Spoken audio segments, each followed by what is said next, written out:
And welcome to the A to Z Sports Big Orange Podcast. I am Charlie Burris, here as always with my co-host, A to Z Sports writer Zach Ragan. Wherever you listen throughout the world, we thank you so much for listening to us. Zach and I talk everything Vols every week here on the Big Orange Podcast. If that's something that you want to listen to on the reg, make sure you go over to the A to Z Sports Podcast Network feed on Apple, Spotify. And when you get there, rate, review, and most importantly, subscribe. If you do subscribe, then you won't miss our episodes when we drop them on Mondays. Along with that, go to YouTube.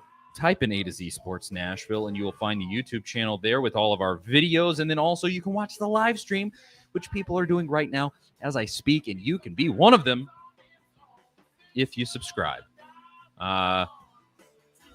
At Charlie_Burris, at Zach TNT, at A to Z Sports, Facebook.com/A to Z Sports Nashville, and A to Z Sports.com for all the stuff that Zach and I write on the internet. I think that's the bulk of it.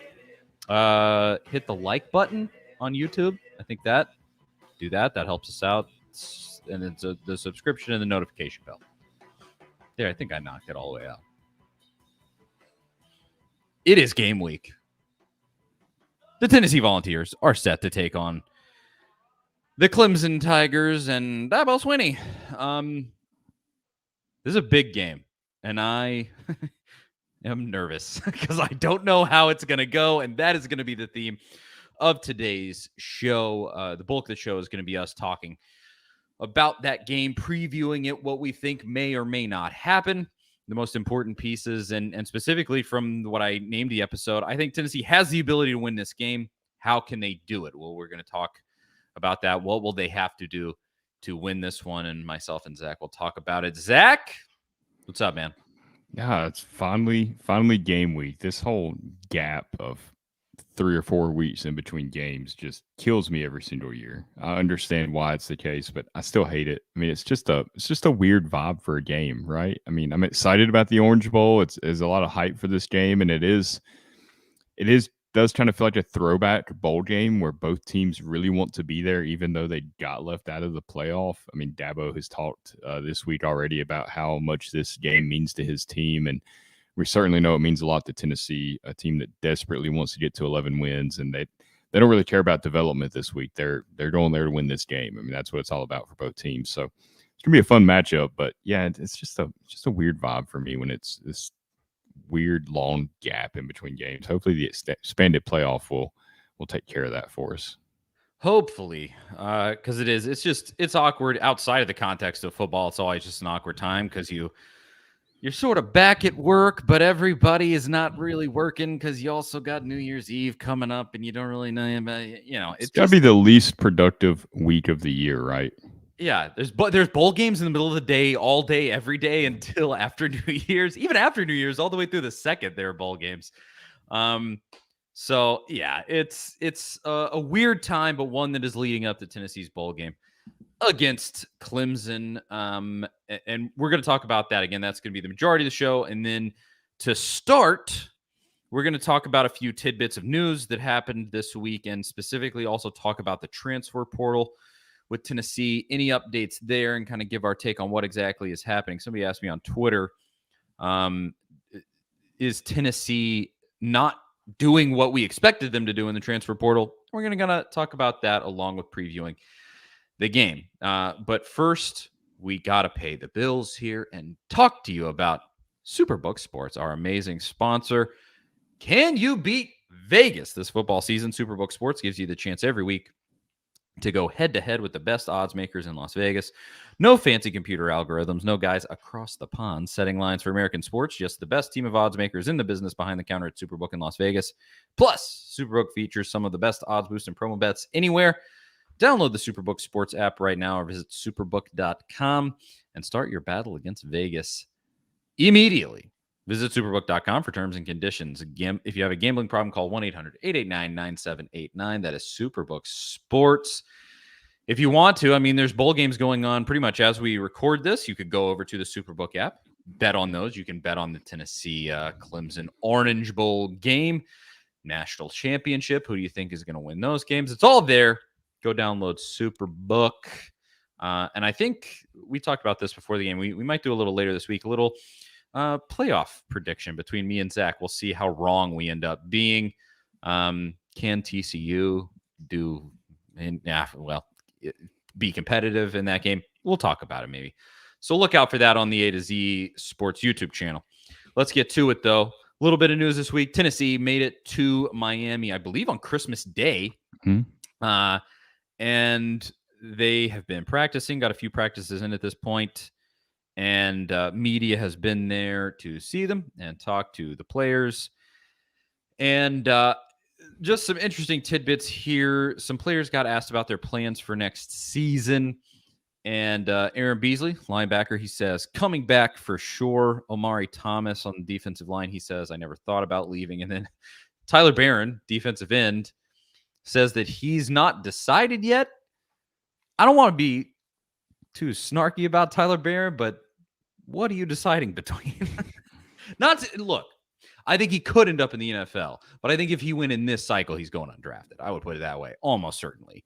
So unless he just really shows out in combine or something, which I don't think he would even get invited to. So with that said, any thoughts on these developments or anything that's happened in these practices, Zach?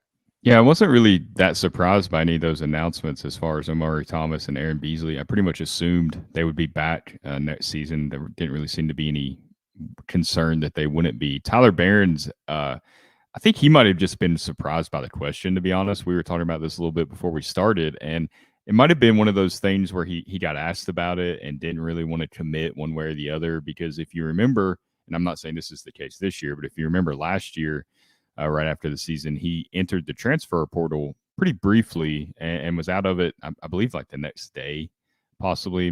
Most assumptions there, people assume it was NIL related. So, maybe he wanted to leave it up in the air a little bit for NIL purposes. I'm not saying at all that is what he's doing, but certainly a possibility. I mean, that's kind of the world of college football these days. But it's hard to see him, unless he's just done with college, and I don't get that vibe from him at all. There's really no reason for him to try to declare for the draft. Like you said, he'd probably go undrafted this year. His numbers weren't as good this year as they were last year. And that could be a little deceptive, because if you watch Tennessee all year, there was plenty of games where they were getting pressure on the quarterback. Guys were just able to get the ball off just in time. I mean, the Pittsburgh game was a good example of that with Slovis before he went out, and several other games too. So he played well. He just didn't play it up. Okay, this guy's going to be middle round, early draft pick type guy. So it's I don't think he's going anywhere. I think he'll be right back next year, and Tennessee definitely needs him back with Byron Young heading to the NFL. Yeah, that is a possibility with the transfer portal, maybe. But I mean, he's going to be your starter next year. I think almost no matter what happens, because with Byron Young leaving, there's just going to be that spot there. There are young guys coming up behind that I think are going to be very good. Your Josh Josephs and guys like that. But it's still, I think he puts another season on paper, and he'll be good to go after this season. But overall, none of this is particularly surprising. It does help. It does help to have people kind of announce it, though, because it's with the COVID year of 2020 and with the way the transfer portal, you have transfers every single year, it seems like. It's really hard to keep up with who has what eligibility left, who is moving on. For example, Jeremy Baines, who I'm sure we'll talk about here in a minute, he announced on Christmas Eve night, late at night, that he was opting out of the Orange Bowl, heading to the NFL. Timing was weird. Make of that what you will. There's plenty of rumors out there. But he felt like he'd been at Tennessee forever. Like, I didn't even realize until towards the end of the season that he had another year of eligibility left because of 2020. So it's kind of hard to keep up with who can come back, who wants to come back, who will come back. It's kind of like when Will Levis announced that he was declaring for the draft. I didn't know he had anything to declare, but turns out he had another year of eligibility left as well because of the COVID season. So that's kind of made it challenging to figure out who has what. It's not like, when you could just go look at their profile and be like, oh, okay, this guy's a true senior. He hasn't redshirted. He could have, one more year, this or that. Yeah, there's a lot of that with the COVID year where it's guys that are 28 years old and they're like, oh, he still has a season left to go. I'm like, He's older than me. How is that even possible?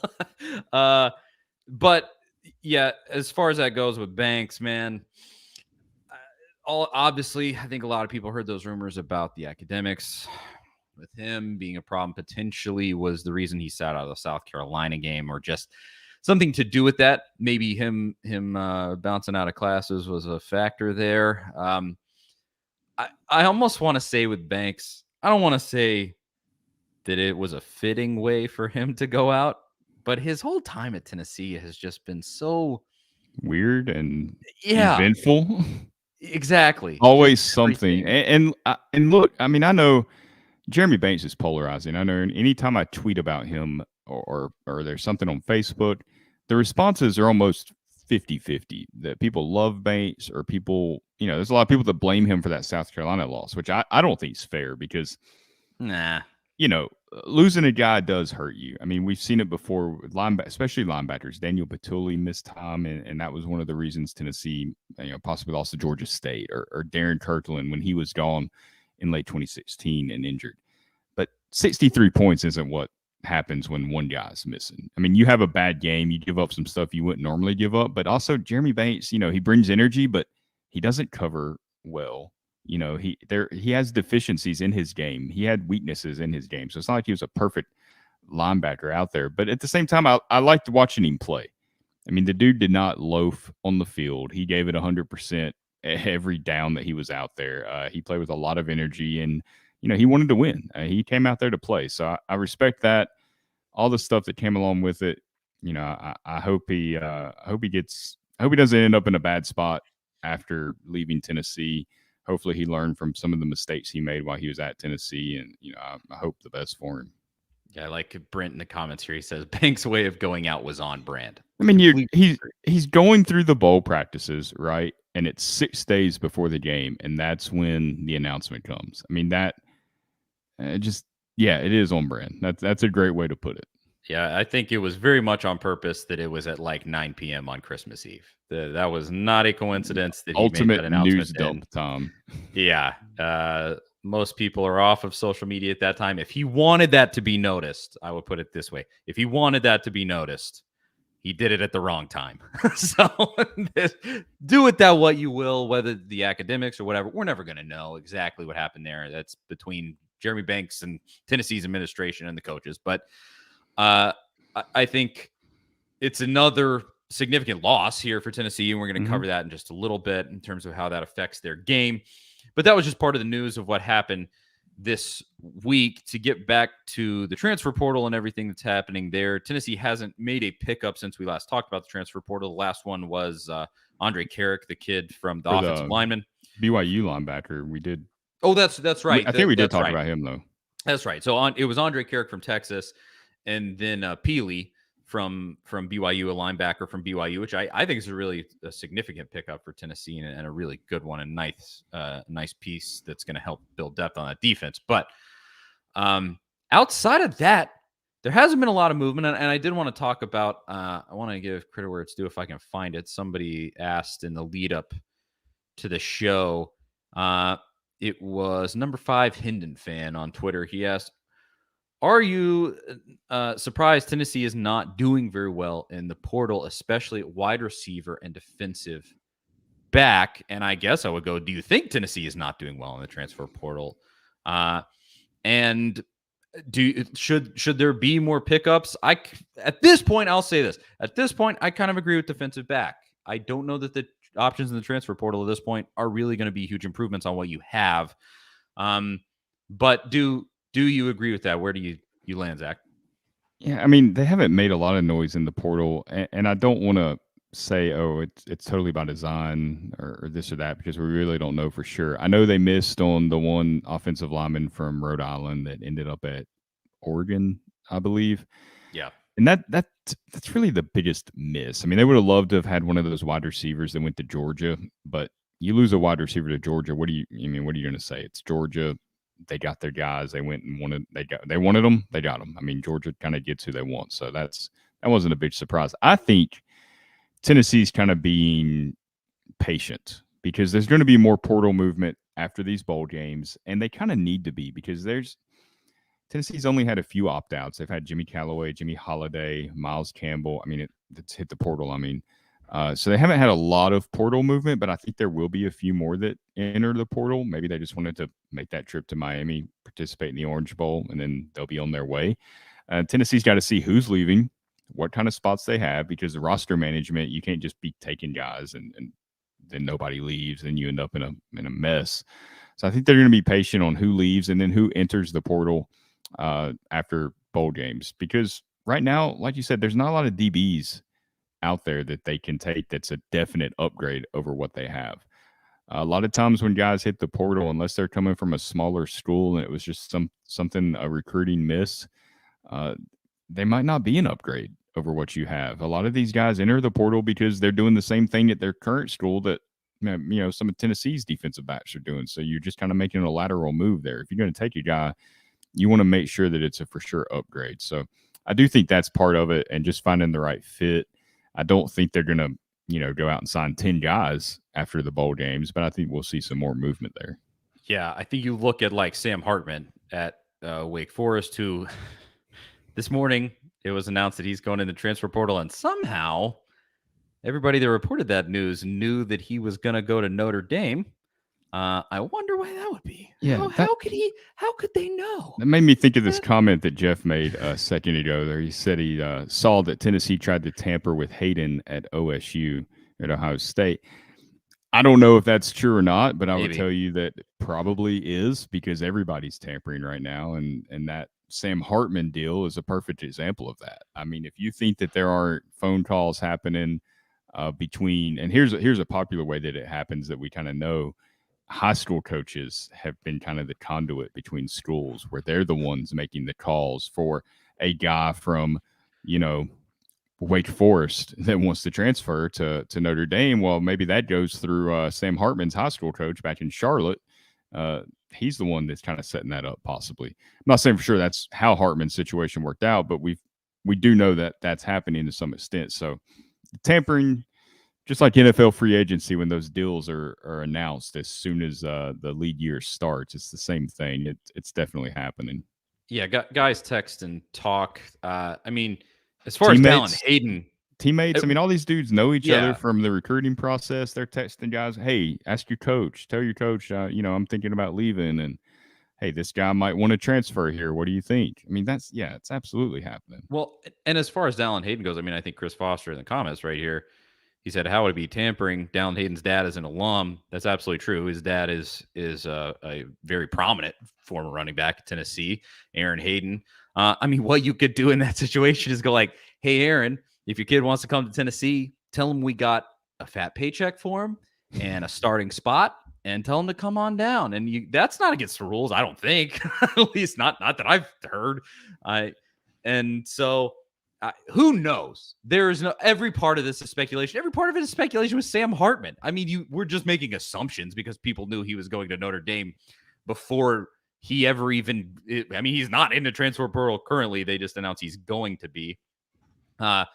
But there's point being out of all that, there's plenty of ways to circumvent these rules. You can go around the bend and back any way that you have to. And Lord knows that everyone who's coaching high level college football, they know those ways. They know what to do. They know how to avoid these rules. Unless they're Jeremy Pruitt, they know how to avoid those rules. So, it is what it is. And outside of that, with Tennessee picking up anybody, I think there is a decent chance with this kid from Oregon, Dante Thornton. It sounds like, but then otherwise with running backs or something like that, do you need a running back? I think they can be very passive with that one. You need defensive backs, and hopefully with that position, they're kind of going, okay, after the bowl games, there's going to be more. After spring practice, there's going to be more, and we'll add some over that time. And they're not panic adding. They're not going out and trying to get anybody that they can at all. They're being selective, and I think that's fine. And so Brent brings up a question here. Do collectives have any restrictions on being able to contact a player at another university? I don't know. Collectives aren't. Yeah, so there's a real gray area with all this, and there's not a lot of answers to these questions. And we've worked on trying to get somebody on from one of these collectives, but it's kind of hard to. People don't really want to have those conversations because they kind of like operating in that gray area, if that makes sense. So they're not supposed to be involved in the recruitment of players, whether that's a high school recruit or another player. I mean, they're supposed to be like signed at Tennessee, enrolled before they're really helping them with NIL deals. And of course, all that, none of that's supposed to be pay for play or any of that. You're not supposed to offer anybody an NIL deal to come to a program technically. So a lot of the stuff that we talk about that's happening isn't really technically supposed to be happening as far as these offers that go out to these kids. That's not the way it's supposed to be set up at all, but obviously that's what's happening. For sure. You have to play the game, and they know how. But Chris Foster, I was reading some of these comments. Chris Foster says, it seems like Tennessee will holler at Marshawn Lloyd. If they don't get him, it's not the end of the world. I've seen some about this from the recruiting guys. I mean, I think you would be totally remiss to not say, hey, what's up to South Carolina's best offensive player who's transferring, like that would be a mistake. So, hey, if that happens, I could see one of Tennessee's running backs hitting the portal, though. I don't know which one it would be. My gut says maybe Dylan Sampson, just because he's from Louisiana. Perhaps he would go back that direction. Jabari Small I think he's kind of entrenched himself as a key player, and Jalen Wright was kind of that same deal, really stepped up this year, ran a lot more physical and became a guy that could count on. But yeah, if you take Lloyd, which I do think you have to take him because he's a really talented player, I would think he's probably better than the players that Tennessee has in the running back room at this point. Not that I like Tennessee's running backs that they have. I think they'll be just fine. Like the comment says, it's kind of a luxury if they do get him, but he might want to go somewhere where it's less crowded. We'll see.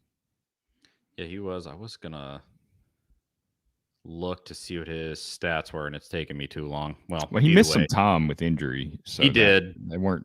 The numbers weren't as great if you just look at it like that.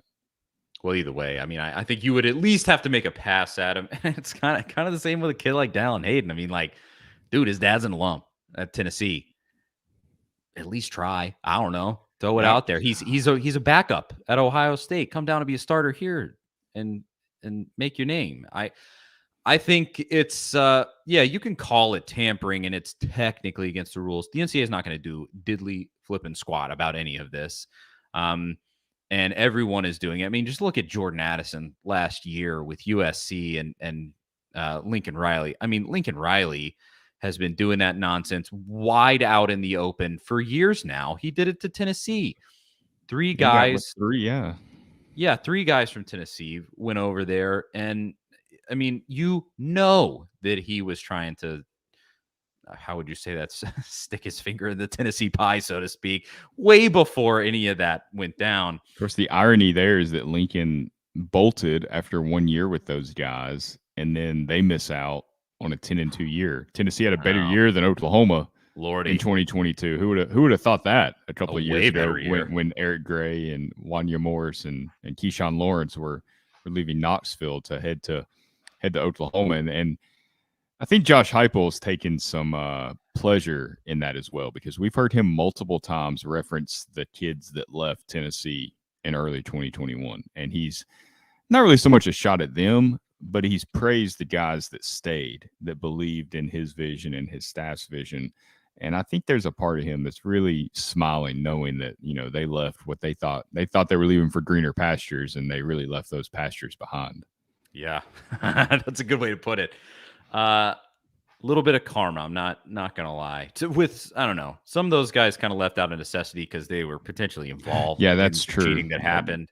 But the guys that left. I'm not sure how much that impacted everything, because they were still eligible at Oklahoma and nothing ever really came to that. So I don't necessarily buy that was the only way that they could keep playing.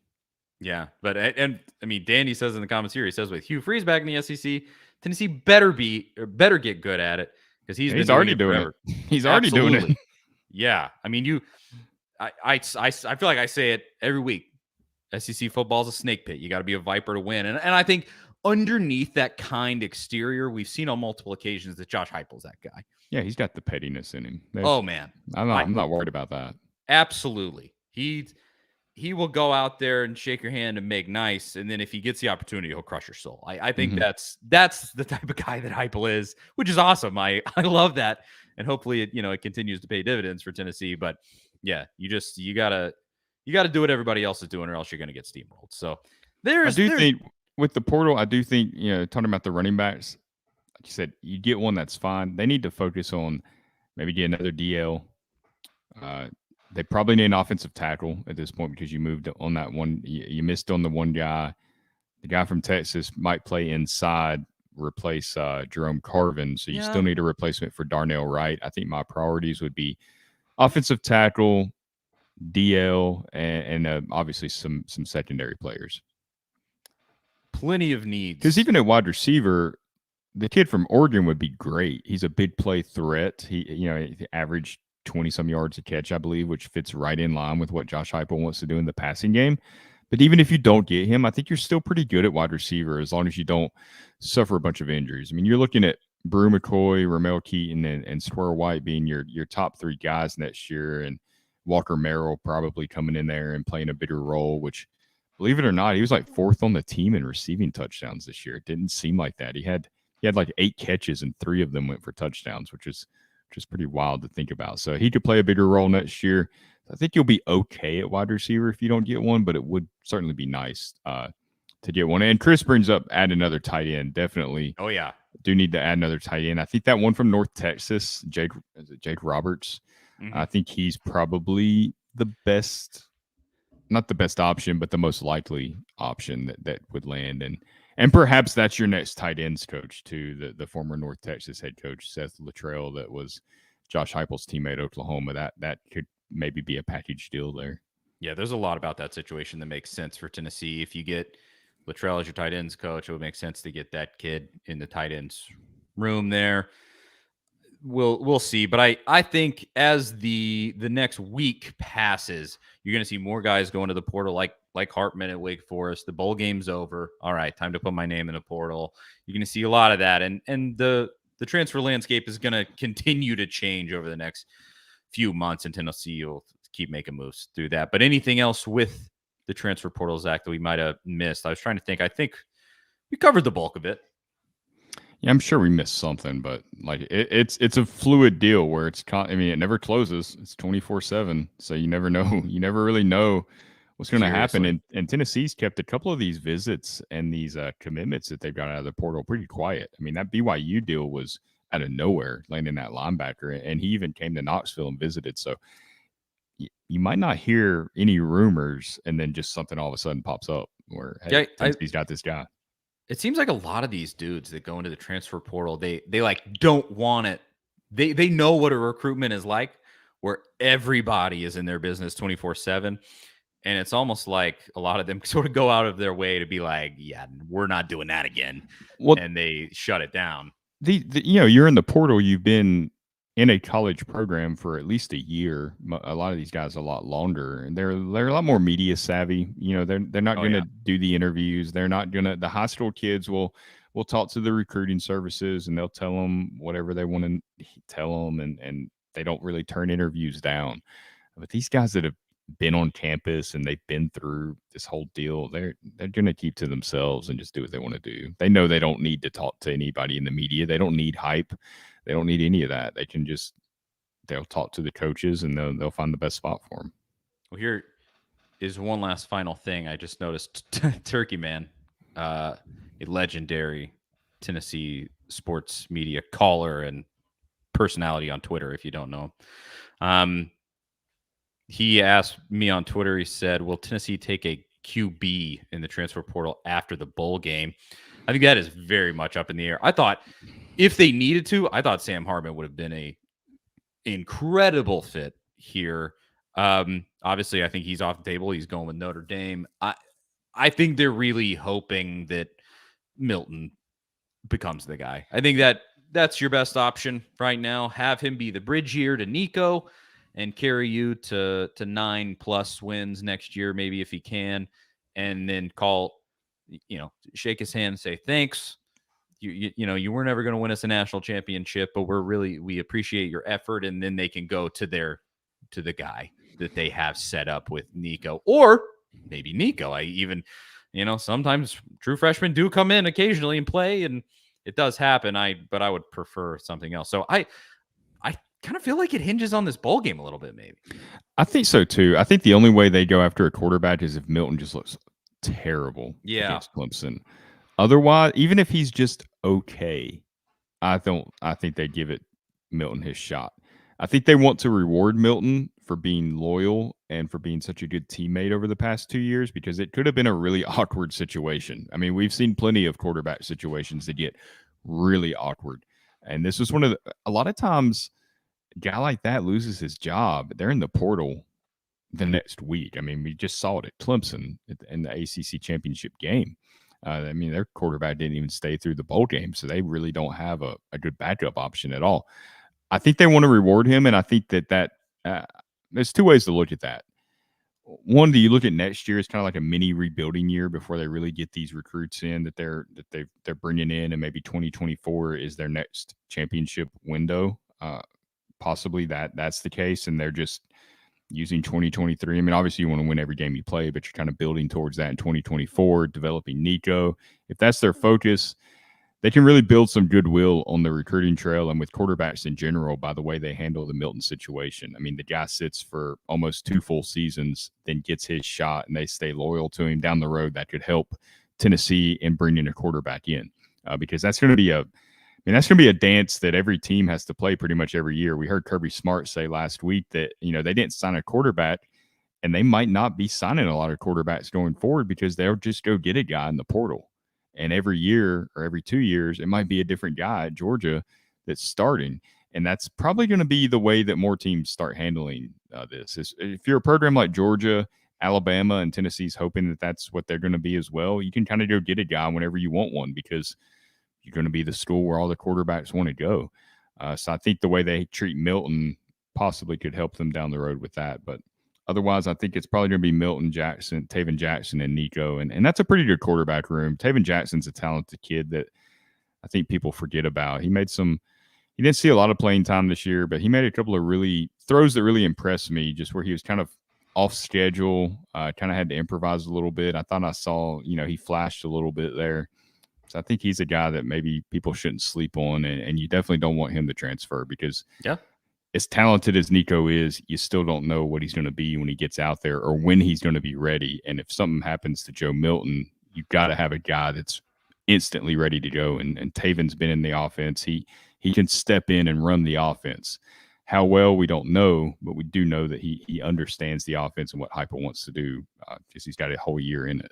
Yeah, it's kind of interesting to think about, I don't go back and find this, please. But I remember before last season, Milton was kind of the presumed starter. He had come in and he was kind of the hot name. We're like, oh man, this is Heupel's transfer. He's bringing him in for a reason. He wants him to play.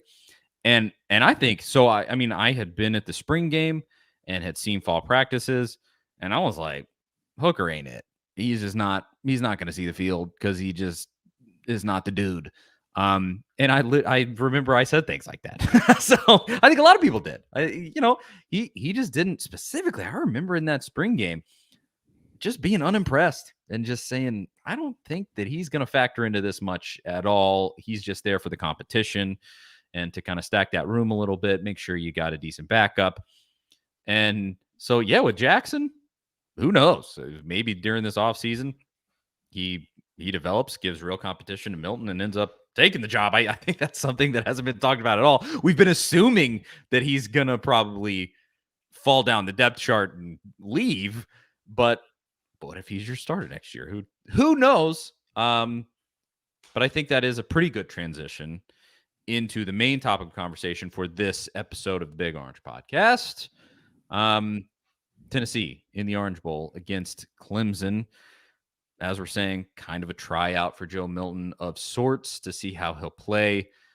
And that, I think, is the question for everybody in this one. Really, it's the quarterback position for both teams, because I think a lot of people want to know if the way that Klubnik played against North Carolina was real because North Carolina's defense is hot garbage, and he played really well against them, but they're terrible. And then with Milton, I think everybody sees the physical gifts, but he overthrows people a lot, and he hasn't really had a true chance to shine, in my opinion. So it's all just kind of up in the air, and let's start there. I don't want to build in excuses right from the jump, but let's be honest here. If you think you know what's about to happen in this game, I mean, you are a fortune teller, I guess, just because I think there's so many factors in this one that, to me, this game just like screams weird. Like weird stuff is going to happen. There's going to be some turnovers. There's going to be some just some something that happens in this one that where we kind of walk away and we go like, man, we should have known that one was going to be crazy.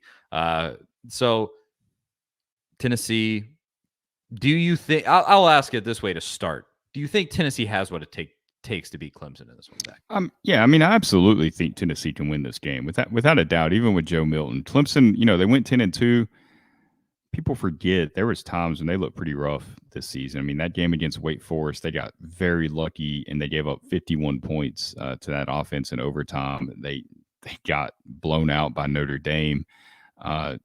They were kind of like Tennessee in some ways where there were games where it's just like, who is this team? Like, this isn't the team that we thought was going to show up today. So specifically with that South Carolina game for Tennessee, yeah, I mean, without a doubt they can beat them. But I'm like you, I don't know what to expect because I don't know what Joe Milton's going to do. I don't know how consistent he's going to be, how much rhythm and timing he's going to have down with like Brew McCoy and Ramel Keaton. I mean, we know he's kind of got a nice connection with Squirrel White, but can he do it for 60 minutes? We've seen kind of these small spurts with him of these big plays late in games. We haven't seen him do it for a whole 60 minutes since the Bowling Green game last year, because the Vanderbilt game, like we've talked about, it was a rainy game. It was a lot of handoffs. It was an odd game in itself, and it wasn't a good game to really evaluate what Milton can do. And on the flip side, Klubnik, like you said, he's the same way. True freshman. He's played in some big games in high school. He's from Texas, played in some of those huge Texas high school playoff games where they get like 30,000 people to a game. So I don't think the pressure is really going to get to him. He seems like a pretty even-keeled kid, what I've seen. But you really don't know what to expect from him either. I mean, that one game against UNC is not a good game to judge him on because their defense, like you said, is not that great. And I know people say the same thing about Tennessee's defense. Tennessee's defense has looked really, really bad at times, and it's looked really, really good at times, like that Kentucky game where they shut down, a top 10 quarterback, Will Levis, or what people say is going to be a top 10 pick. I don't see it, but a lot of people that do that for a living, that scout these guys, that have watched a lot more film than I have, do think that. And Tennessee shut him down, and they did pretty well against Vanderbilt team that was playing pretty good at the time, and against Missouri in that second half. So they've had times where they've looked pretty good. So, can they rattle him? Can they get to him? Can they pressure him? I think that's going to be the key to get to Klubnik is getting pressure on him, because he is a true freshman and he hasn't dealt with SEC pressure in his face. And I don't think he will deal well with it if Tennessee can get to him. I think they can force him into some really bad mistakes. But if they give him time, he'll pick apart the defense, the secondary, without a doubt. And my biggest concern is Will Shipley, the running back for Clemson, and how they use him in the passing game, because Tennessee does not seem to be able to cover a running back in the passing game. I don't know if you saw, I tweeted out that clip last night of the Pittsburgh game where the tight end kind of ran like a running back on a wheel route. Jeremy Banks got totally lost in coverage and just forgot where he was at, and he made the catch, hurdled a defender, goes 70-some yards for the touchdown. Those kind of plays are what I worry about in this Clemson game. Anthony Malley in the comments, he says, Clemson's offense looked rough with DJ as QB, but pretty good once they benched DJ. I would say in the North Carolina game, go back and watch that Notre Dame game, and he looked like hot garbage. And Klubnik looked like hot garbage. Yeah. So did DJ in that game. They got pressure on him. They got some pressure on him, though, and he threw some interceptions. That's where I was going. I think you hit the nail on the head with the pressure. I think they get to this kid, he could be cooked. It's like just blitz, just all-out blitz. Dude, yes. If you give him time, Tennessee's secondary is not good enough to stop really any talented quarterback at this point. They're just not. And Clemson doesn't have amazing wide receivers. They do have a true freshman that's kind of coming on right now, Cole Turner, that I think he had 100 yards against UNC. It was really the first time they've used him. So they got some talent there, but they don't have really proven like wide receivers that are just game breakers. But even then, if you give him time, they'll make the plays and they'll go right down the field. So I don't know. I would think just play man coverage and bring everybody and make them block you. I mean, that's what it comes down to. I want to say I said it last week. I apologize if I'm repeating myself, but I mean, with some of the amount, in some of these games, the amount of time that Tennessee has provided quarterbacks to sit back and throw the ball, a middle school quarterback could sit back there and make some decent throws. I mean, good Lord, it was horrendous. Like Jeff is saying in the comments, Tennessee let Spencer Rattler go off. Klubnik will be fine. Yeah, Spencer Rattler sat back there and he, read a book and had time to study for his finals while he was in the pocket and just sat there. And then eventually, here's the throw. And then he would had somebody to throw to eventually. Yeah, if you do that, that'll happen. And so, I mean, I couldn't agree more. Just pin your ears back. Just let it go. Yeah, they might hit you over the top a few times, but with your offense, I think you're going to do the same to them. And so just go for it, please. Because that has just been what brings success for this defense. And you can't let Shipley get out in space. He'll toast you. Because Tennessee, I don't know if it's ability or coaching there, but they're tackling, some of both, I think. But their tackling has been laughable at times. And so, you get Shipley with the ball in his hands and green grass around him. I don't like Tennessee's chances, especially from the DBs. I don't like Tennessee's chances of getting him on the ground easily. And so I think it's got to come down to get to Klubnik. That's it. And don't let him get out of the pocket either, because he can make plays with his legs. Yeah, he definitely is not a run-first guy, but he can. And so you can't let him do that either. So just get him down onto the ground and don't let him make the throws. Because, when this defense has had success, that is what has happened. When you look back at like some of the most impressive games, the LSU game, they didn't get burned by Daniels in that game. He wasn't, I think he got better over the course of the season. It might have been a little different if they played later in the season, but he never was able to hit them over the top. They contained him when he tried to run, and they, they got him a few times in the backfield. I want to say 4 sacks in that game or something like that. And that's when you look at where Tennessee had success, you'll see 4 sacks in that game. I don't know how many it was against Kentucky, but I want to say it was multiple. And then obviously all the interceptions in that game too. I mean, Levis was just garbage in that one. And that obviously helped. But that, to me, on defense, it just comes down to that. Can you get to him? And you really don't have excuses outside of Jeremy Banks being out. You have your guys. The DBs, for the most part, should be healthy. I think the one that I've seen is still a little up in the air is Trey Flowers, actually, surprisingly to me. I mean, they still haven't really talked about what exactly that injury is. But for most of those guys that were hurt near the end of the season, I think will be back and ready to go. None of them are leaving for the NFL. Lord knows they weren't good enough to do that. And so, you're going to be refreshed there. I think you saw some flashes in terms of pass rush. You saw some flashes from a guy like Wesley Walker that maybe you could get involved if you really bring the house. And so I just say, man, just go for it. Because I'll watch that game, and if you really pin your ears back, I'm not going to fault you. Some people might, sure. I'm not going to, though, because I think that's where this defense excelled this season. So, we can obviously talk about offense here in just a second, but as far as defensive success, I don't know. That just seems like the path you got to take.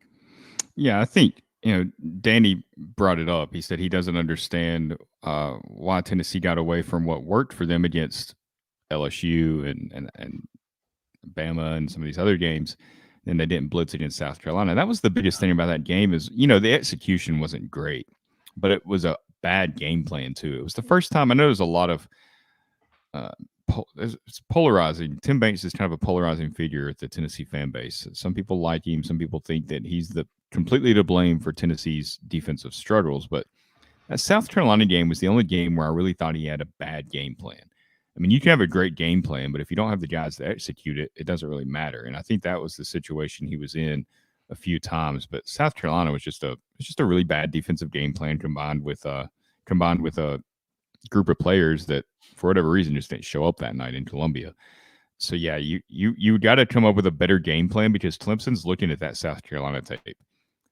Brandon Streeter, their offensive coaches today, mentioned that they looked at what South Carolina did and how they were able to beat Tennessee, and they were able to hit some of those big plays. And I think there's a lot of talk about Clemson's running game. They got a guy that ran for 1,100 yards this season.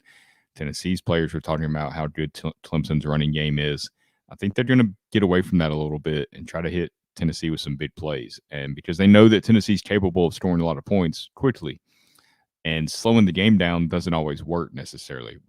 Kentucky learned that the hard way. South Carolina kind of showed, hey, unless you're Georgia and have that kind of defensive talent, you got to get in a shootout with these guys and figure out a way to win. So I think Clemson might, they have a better offensive quarterback back there with Klubnik now.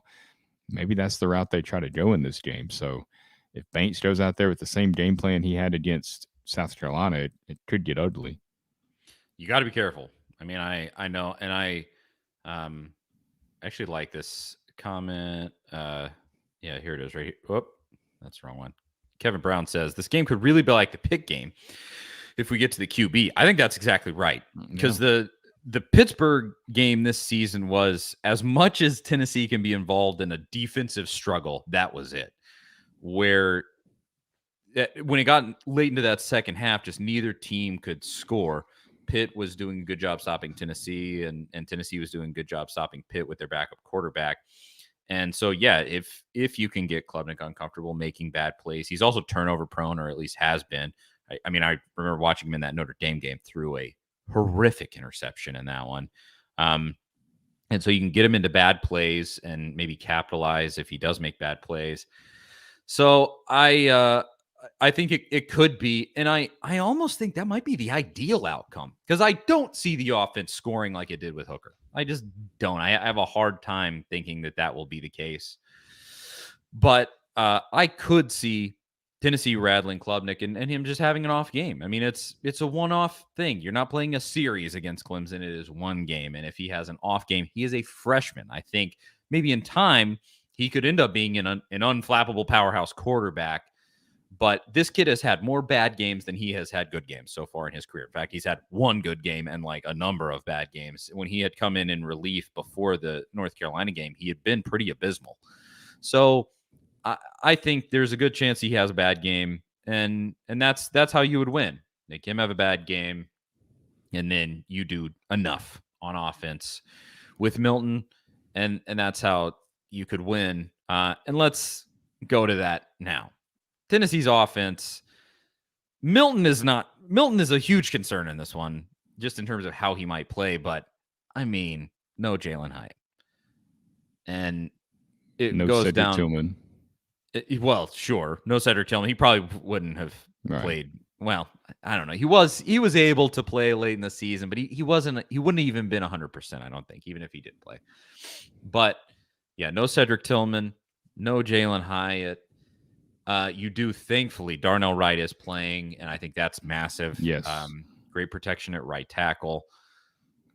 But I think the running game is going to be huge. Clemson's run defense is better than their pass defense. I think you will be able to hit them over the top, especially with that bomb ball that Milton likes to throw.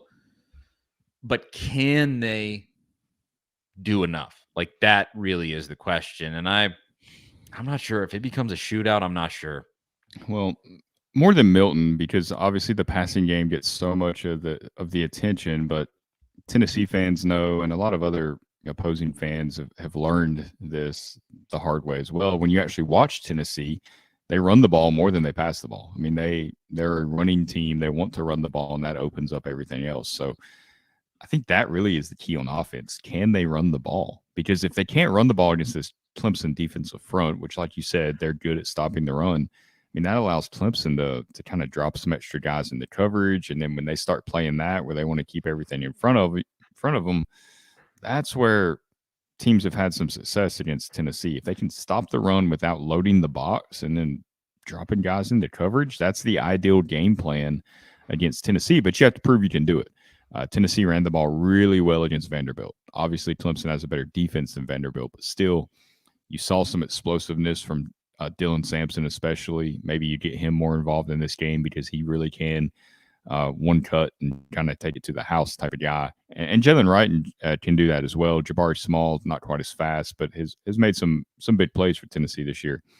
If those three guys can get it going, then maybe Joe Milton can get into a rhythm where he can take those deep shots on like a 2nd and 3 because they've picked up 7 yards on first down. And if they miss it, it's not the end of the world. They can, manageable 3rd down situation where they can keep moving the chains. If they get into some like 2nd and 12 situations because they're not able to run the ball, and then you want Joe Milton to, connect on some of these intermediate routes where he's shown some problems, or these shorter routes where he's shown some problems with consistency, his accuracy, and throwing the ball 100 miles an hour when the receiver's 6 yards from him, that's where I think this thing could turn south really quick. So it's kind of cliche to say it, but it really all starts at the running game for me. Yeah, I think there is a very good game plan that could be put in place where it is a combination of the running that Tennessee has done so far this season that's been effective, and involving Milton and getting him downhill using his body. I mean, the guy is huge and should be a tank out there. That'll be interesting for sure to see how he does run the ball, because we, the end of the 2021 season, or not the end, the Ole Miss game, the last time we really saw him run the ball, it was disastrous. He avoided contact, and we've seen him run it a few times this year where he didn't shy away from contact. But we haven't seen him in a full game setting to see how he will manage a game for 60 minutes and how he'll, will he try to save his body, or will he go all out for it in the first quarter on a, play where he needs to scramble for 15 yards. I want him to go all out, man. I think he will. You got all off season to, obviously don't play yourself into a catastrophic injury, but so do slide when it's necessary and things like that. But I think he knows what's at stake. I think he knows this is his audition, and as much as they're not going to talk about that inside the locker room, they see the outside noise. It's unavoidable. He knows what's at stake.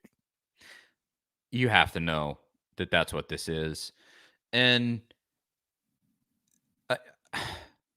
I just wonder exactly what they'll draw up. Will they emphasize him in the run? Because I think that could end up being the X factor in this one. I really do. How does he play when plays break down? Because Hooker was so good at that. I mean, it was a backbreaker in some of those games where, a team thought they had him and he would escape and turn it into a 25-yard run. That Florida game, it was like, was it 3rd down, I think? And he was, they had him, and he ran for 35 yards and really was a turning point in that game. Yes, that could be huge. And then actual designed runs and using him that way, and option. Hooker was really good at the goal line as well. Yeah, anything like that. I think that there's plenty to take advantage of there with him. And then obviously passing over the top. And then where it gets squirrely is anything that's not passing over the top. But I think also, I want it to get squirrely. We want to see squirrel out there. That's true. I want it to get squirrely when they go over the top. But I think in those mid-range plays, I really think that they could get the ball to Ramel Keaton. I think this could be huge in this game. He could be the perfect sort of 3rd down safety valve where it's 3rd and 8. And you go, okay, what are they going to do? Milton can't complete a pass that's only 8 yards because he rockets the ball in there.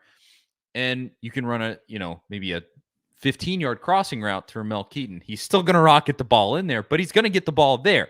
We've seen in games where he's played, he has been better this season at that intermediate passing. Over the middle. Yes, over the middle specifically. He has genuinely been pretty good. Yes, I'm sure it feels like catching a stone for those receivers, but fight through it, catch that ball. And I think there's some success that can be had there. The thing that obviously scares me is I don't know that he has ever shown that when there is just an easy short throw, he can just make it. I almost see an easy short throw for Milton. Maybe you scramble out of the pocket. You got a guy. It's 3rd and 3. He scrambles out of a pocket. He's got a guy wide open at 4 yards, and you're like, I don't know. Is he gonna just launch it over his head? I'm not sure. He threw it. Was it Squirrel in the Vanderbilt game, or was it the South Carolina game when he came in, where he was about 7 yards away and just threw it straight off his chest? I mean, Squirrel had no chance. No chance. Like, I would almost want to move out of the way. They got to get him improving with that. I mean, he did have moments this year. There was specifically a play against Akron. I know it's Akron, but I really didn't care about the opponent. It was just the throw that he made. It was one to Walker Merrill when he scored a touchdown, and it was about a 25-yard pass where we've seen, Joe Milton throw that thing like he's a shortstop throwing it at the first base. Just about the same distance there. And he showed some nice touch. It was in the air. He had a little air under it, not too much. Hit Walker Merrill in stride for the score. So he has it in him. It's just consistently doing it. Yes. I think there is a good game that can be played by Joe Milton here. I really, really do. And for Tennessee to win, it has to be that good game for Joe Milton and a bad game for Klubnik. It has to be the combination of those two things. That's how Tennessee will win this game, if they do. So, is there anything else that you think is integral to this conversation before we do our predictions? We're about to cross an hour here. But any other factors that you see as far as this goes before we predict? I'm just really interested to see their game plan, their offensive game plan. Does it change a lot because Joe Milton's in there? Now, Tennessee's different. They don't, it's not the same every single week. They do a lot based on what they think the defense is going to do, and they adjust on the fly. But they're going to try to play to Milton's strengths. Like you mentioned, those throws over the middle. That's not something Tennessee does a lot. They did it more this year than they did last year. They kind of utilized the middle of the field more, but still most of their stuff is outside. Those receivers are split so wide. Most of those throws are outside the numbers. So do they change that up a little bit? How much do they run the ball? Do they let Joe come out just firing like they kind of did against Vanderbilt, that early third with Jalen Hyatt that they hit there, almost scored a touchdown on it? That's going to be interesting to me to see how they kind of game plan around Milton's strengths, and do they have any designed runs? Do they try to get him out in space a little bit? Just he's so big and hard to tackle. That's, it's a chess game, and Heupel's good at that. I mean, he's really good at these chess games, and, Clemson's on the other side trying to figure out what Tennessee's going to do with Milton, because they have limited tape on Joe Milton. So they don't really know exactly, what Tennessee's going to do. And that kind of makes me think that they do change the game plan up a little bit, just because Clemson, they can study what Hendon Hooker's done all year, but they can't study what Joe Milton's done all year. So if they kind of play to Joe's strengths and get away from some of the things they did with Hooker, maybe they catch Clemson off guard a little bit more than we think they will. I want them to throw everything in the kitchen sink at Clemson in this one, man. I think they will. I mean, they're going to play to win. This is not like they're not going to be out there.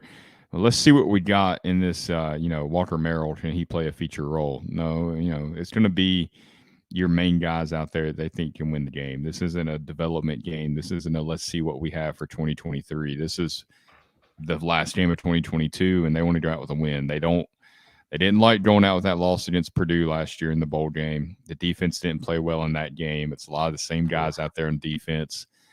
It's a prideful bunch of guys, and you've heard it in the way they've talked about that South Carolina game. Everybody wants an explanation about what happened at South Carolina. Everybody wants to blame it on Jeremy Bates, or was there drama in the locker room? And the truth is, it was just a bad night. It was just a really bad night. We've seen that team have bad nights before. We saw it against Purdue last year. Even at times against Alabama and Florida in that second half towards the end of the game, where they were kind of letting Florida go right down the field. I mean, they have these two identities. They can look like one of the best defenses in the country against Kentucky, who is a well-coached team. Then they can look really bad against South Carolina team that's comparable to Kentucky, in my opinion. So I think they're going to want to go out there and prove that they're not that team that played against South Carolina. They're going to go out there with a purpose and try to shut down Clemson. I'm projecting a lot here, but I think this game is genuinely really meaningful because you do have to think, if you win this game and Milton looks really impressive, the talk about Tennessee in this offseason is going to be preseason top 10. If they win by like 21, they're preseason top 5. Yeah, I mean, it's going to be like that. If Milton really shows I don't love the idea of being top 5. Yeah. Makes me uncomfortable as a Tennessee fan. I remember 2005. We're better as underdogs. I remember 2005, and it didn't work out well. Yeah. We're much better as underdogs. But, I mean, preseason top 10, Milton will be talked about as a Heisman contender. Go down that road. I also think so much recruiting gets done in that offseason. And if you show, like, we not only did it to a 10-2 season with the starters, we took the backup and we went and we beat Clemson. So just think, you come here, we're going to develop you. You're going to end up just like Joe Milton, and you're going to have this success. Like, it can give you a sales pitch in the offseason with recruiting. And so it isn't just bragging rights over beating Clemson. Obviously, that will be extremely gratifying. But I almost go, if you lose this game, it's not the end of the world. Overall, Clemson is a more talented team with a coach that has won national championships. If you lose that game, I certainly will not be happy, but I will not be shocked. I would put it that way. So, man, a win could just be really useful and really big. And I think Heupel wants these guys to play with a ton of pride, and I think they're gonna, because I think it's a pretty special group that he has this season. And I just want to see in this one, throw everything at Clemson, everything you got. Run Joe Milton, hit him over the top, hit him over the middle, show them things that they haven't seen all season long, because Milton has a different skill set than Hooker had. Find it, figure out what that is, utilize it, because there's just something to be had there that I think Heupel could draw up, scheme up. And I think the month to prepare is big in this one. That's where I think, like, Jeremy Banks being out, I hope will be different this time around, because it seemed devastating in a lot of ways against South Carolina. Well, you had a month to prepare for it now. And before anybody says, they've had a good idea for several weeks now that Jeremy Banks won't be playing. This isn't a 6 days before the game like last time, and it got thrown on them. That rumor about the academics was almost happening before the Vanderbilt game at the end of the season. I mean, it was happening really during that South Carolina game. So, yeah, there was no surprise. And so they're going to have plenty of time to prepare. Please, Tim Banks, go after the quarterback, dear God, please.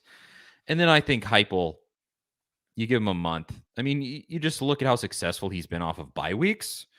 And I trust him to be able to figure it out, at least offensively.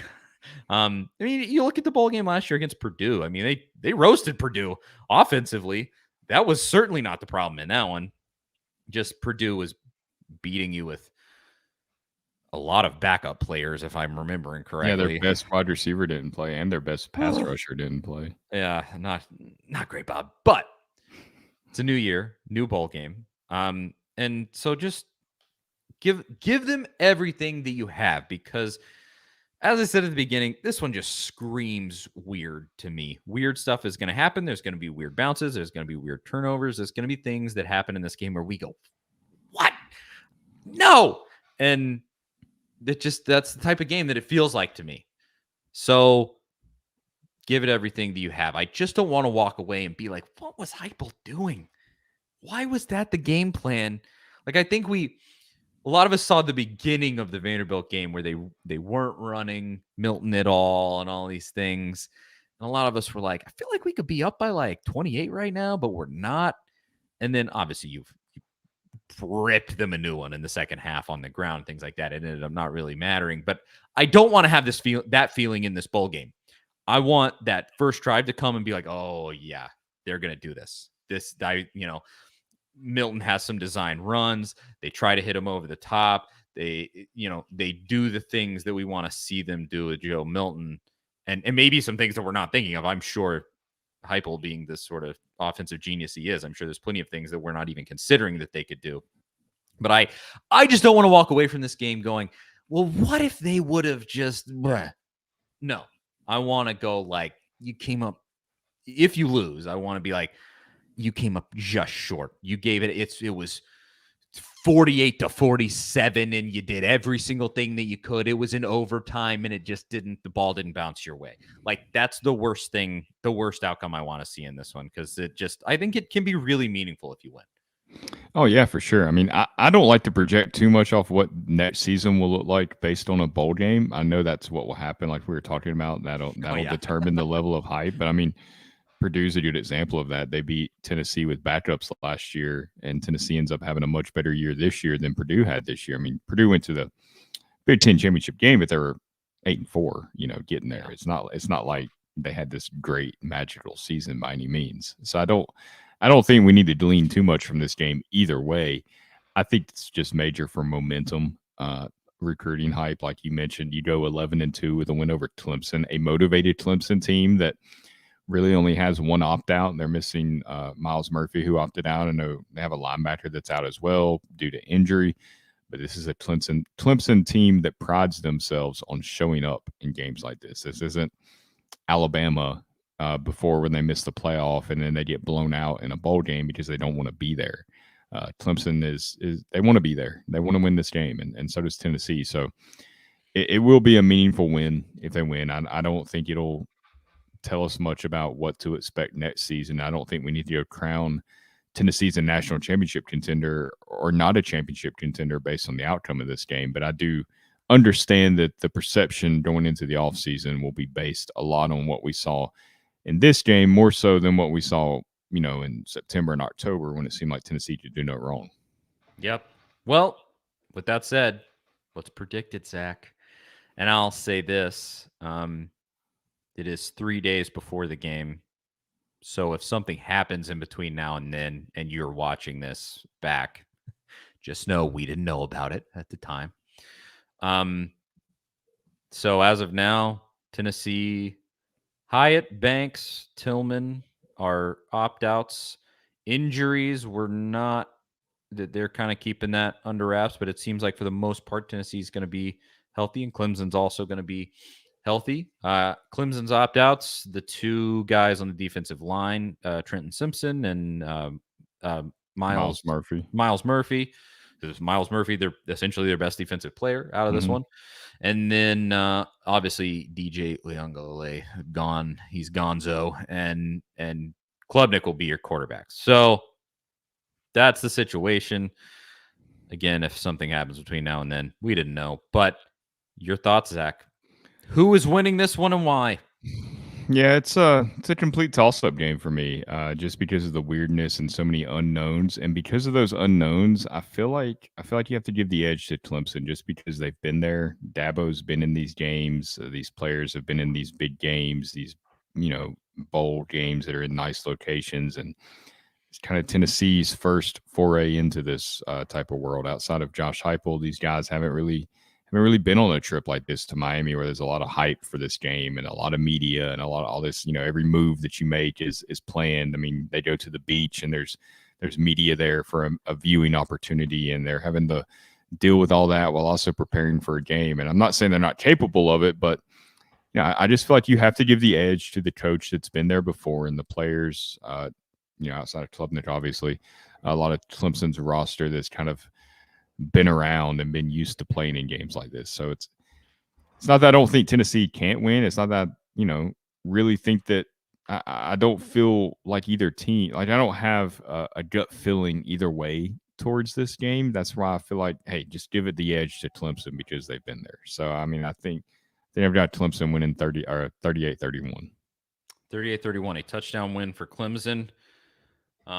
Everyone in the comments berate Zach for choosing Clemson to win this game. I also hope this is like good luck for Tennessee. I mean, it's not like I want Tennessee to lose at all. Obviously. I got Tennessee hoodie on under here. It's not, it's not nothing like that.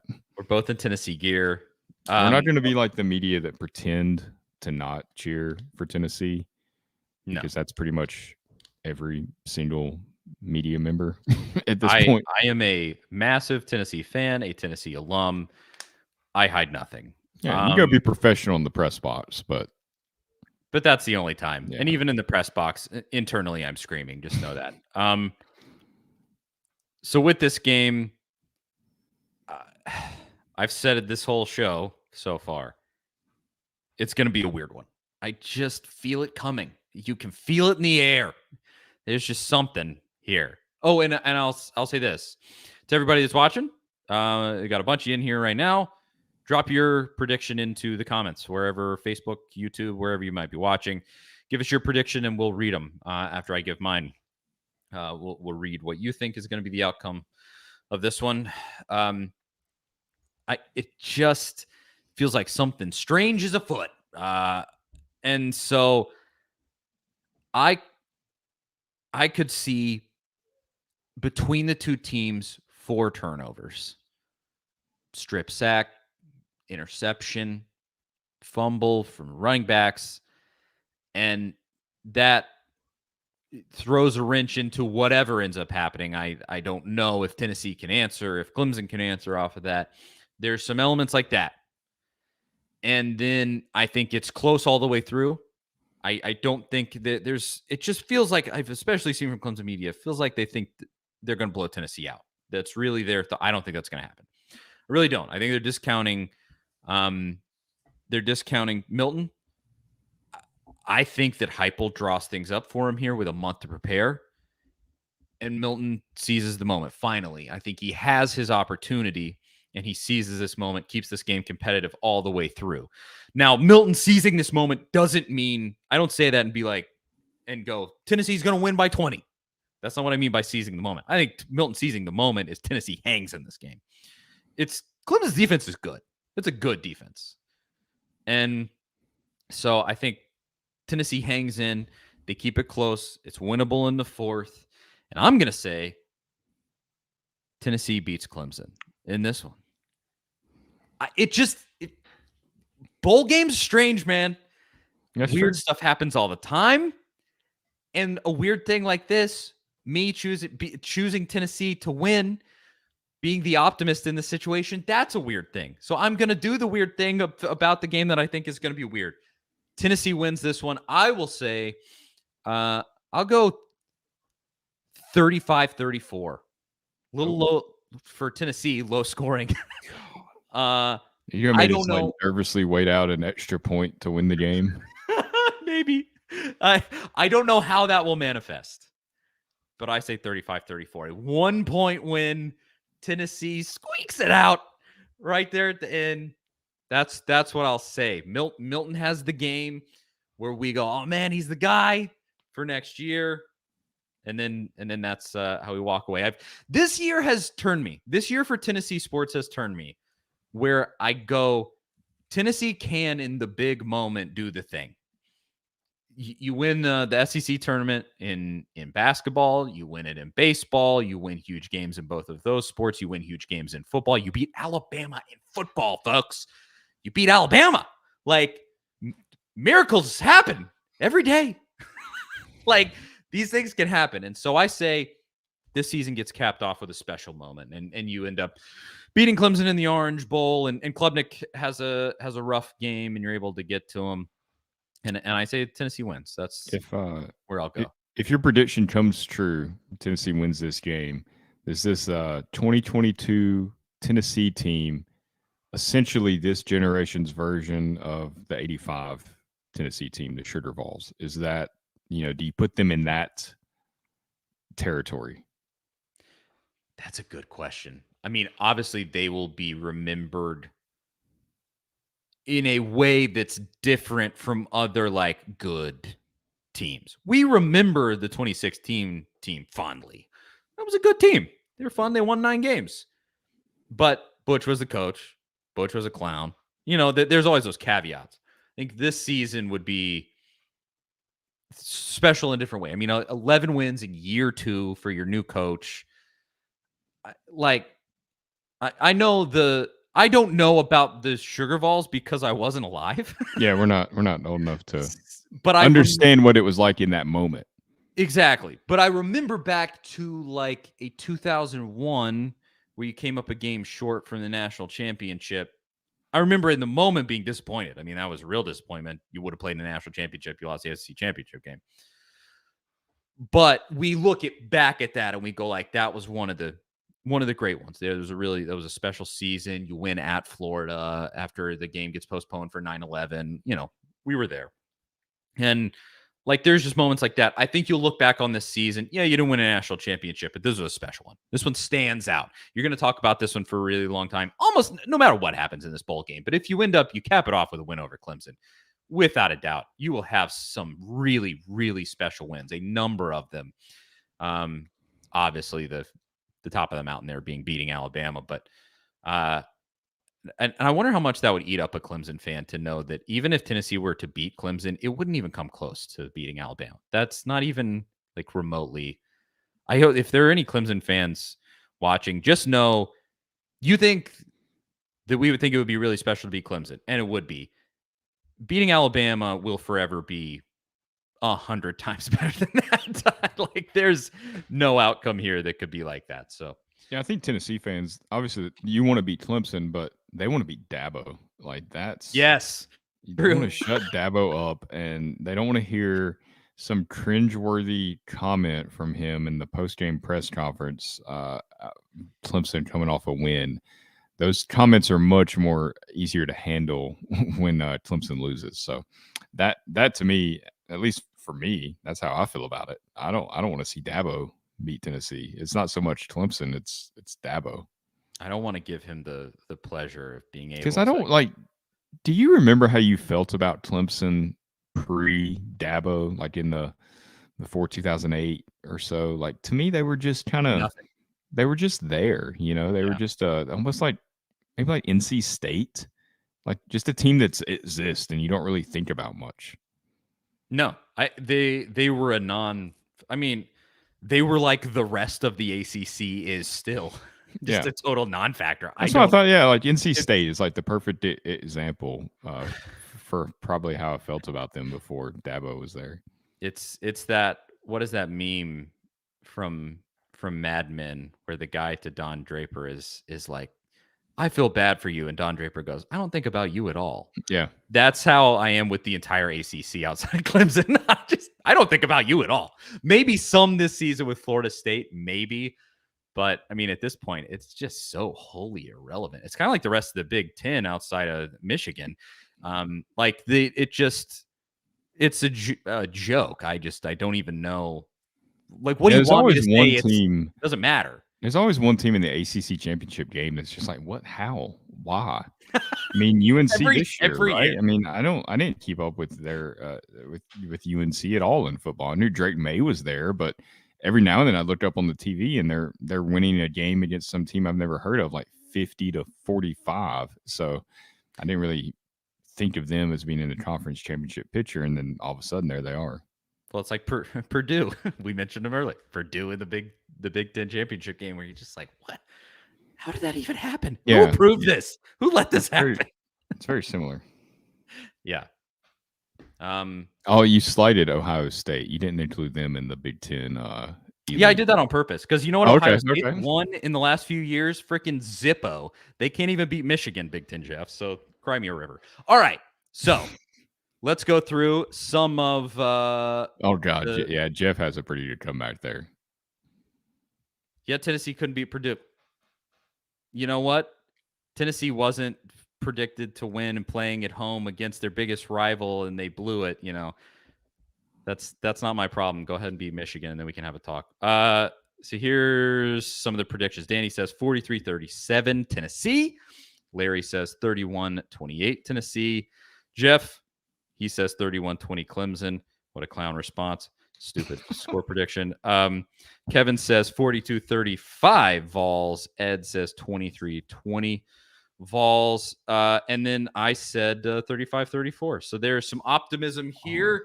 Zach is a huge downer. I can't believe you would do that. I've never chosen Tennessee to lose a football game. I would never do that. We'll have to check the tape on that. Just to be sure.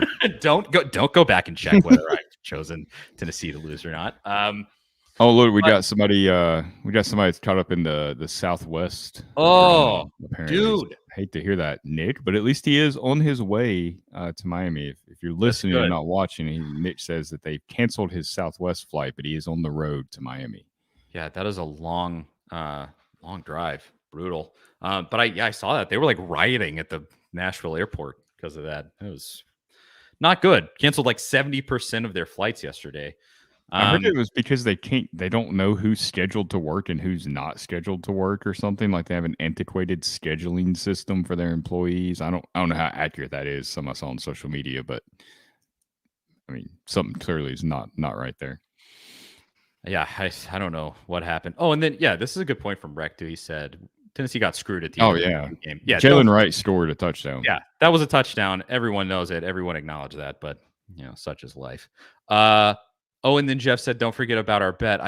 I did forget what I know. We did this.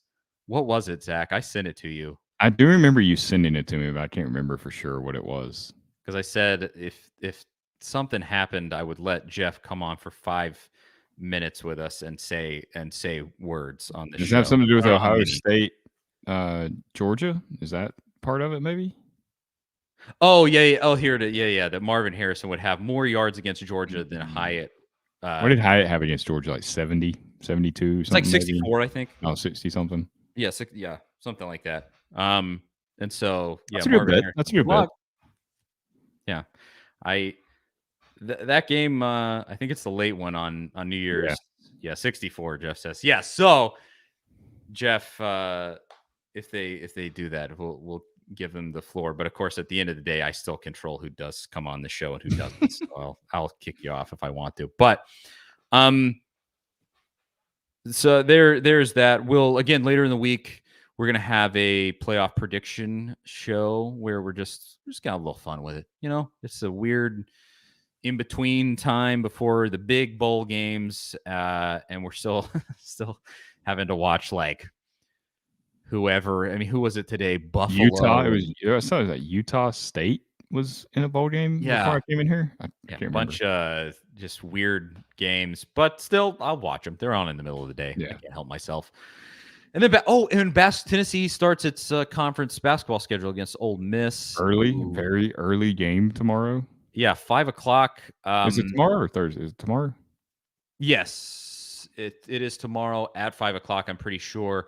And Ole Miss just lost to like Alabama State or something at home, I want to say. So I would put it this way. If Tennessee loses that game, it's not going to be the conversation on here will not be like, oh, you lost a tough road game in the SEC. The conversation will be you lost to at least so far, one of the worst teams in SEC basketball. Let me see who it was. Were they? Oh, come on. Where is this? That Ole Miss lost to. This is great radio. Just lots of dead air. That's what the people like to hear. North Alabama is who they lost to at home. Did not know that it still existed. Yes. I didn't either. I don't even know what that is. UNA. Real quick then, before we go, because I don't even think we've really discussed this outside of this show. Titans, Malik Willis, Vrabel, Downing, all of it. Just quick. How are you feeling? What do you think is going to happen? Do they make the playoffs? Do they win the division? Does Trevor Lawrence crush your dreams in Week 18? Here's how I feel about it. I think it'll probably come down to the last game of the season, which is it pretty much does. I don't think this game this week means anything for not really. Team. Yeah, it's going to be that last game against the Jags. Winner gets in, and it's in Jacksonville. Probably. Maybe no Tannehill.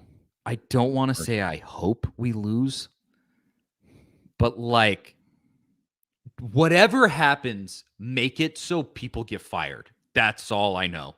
Whether it is at this point, I don't care. I know a lot of people. Well, Vrabel is, but Vrabel is complicit in all of this. Do not kid yourself.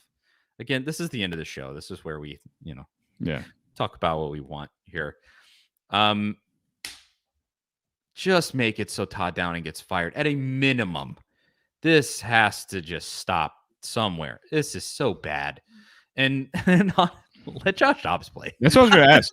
Should I want Josh Dobbs to start? Because Malik Willis looked like one of the worst quarterbacks in the history of the NFL against one of the worst team in the NFL this year. Yeah. Houston. I mean, he looked really bad. And I don't want to say that like he can never be a good quarterback because he was really raw coming out. That's why he dropped to the third round. But and what do you have to lose by giving Josh Dobbs a shot, especially in a game that really doesn't matter if it's going to come down to week 18, win or lose this week? I don't see why you wouldn't give Josh Dobbs a chance just to see what happens. He can't make a pass. Malik Willis can't make a pass downfield. It's like he can't. And if he does, it's like a weird sidearm, awkward looking. He doesn't keep his eyes up. He's always looking to run, which is just in the NFL, it just doesn't work. And you see why he dropped in the draft. And now it kind of reflects on John Robinson, who's now been fired. Okay, other teams passed on this guy for a reason, and you just decided to kind of buy into the hype. I don't know what the move here is outside of firing Todd Downing, but I mean that this can't be it, and Malik is not your quarterback. So, hello, somebody. Where do you go from here? That's it. Tom Brady about to be in Nashville next year. Come on, Tom. We'd have a Super Bowl right now if they would have just taken him the last time. It is friggin' John Robinson tried to build the Southern Patriots down here, and he had the final piece there. He's like friends with Tom Brady, and he didn't take him. Idiot. We would have had a Super Bowl. Stupid. Just fire everybody. That's my take. All right. Charlie Burris, Zach Ragan. This is the Big Orange Podcast. Thank you so much to everybody who tuned in. Hope you had a Merry Christmas. Hope you have a Happy New Year. This won't be the last show of the week, so not sure why I'm signing off so definitively. But thank you to everybody for watching so much. Even Big Ten Jeff. Ohio State's terrible, but we're happy to have you. So again, tune in later in the week. Just watch the A to Z Sports YouTube channel page. Not sure exactly when we're gonna get that other video up, but it'll be up soon. So just subscribe there, turn on that notification bell, and then you won't miss it. So that, I think, is it. Charlie Burris, Zach Ragan, A to Z Sports.com. Go there, blah, blah, blah. You're here. You know what to do. Thank you again for watching, and we'll talk to y'all later this week. See you guys then.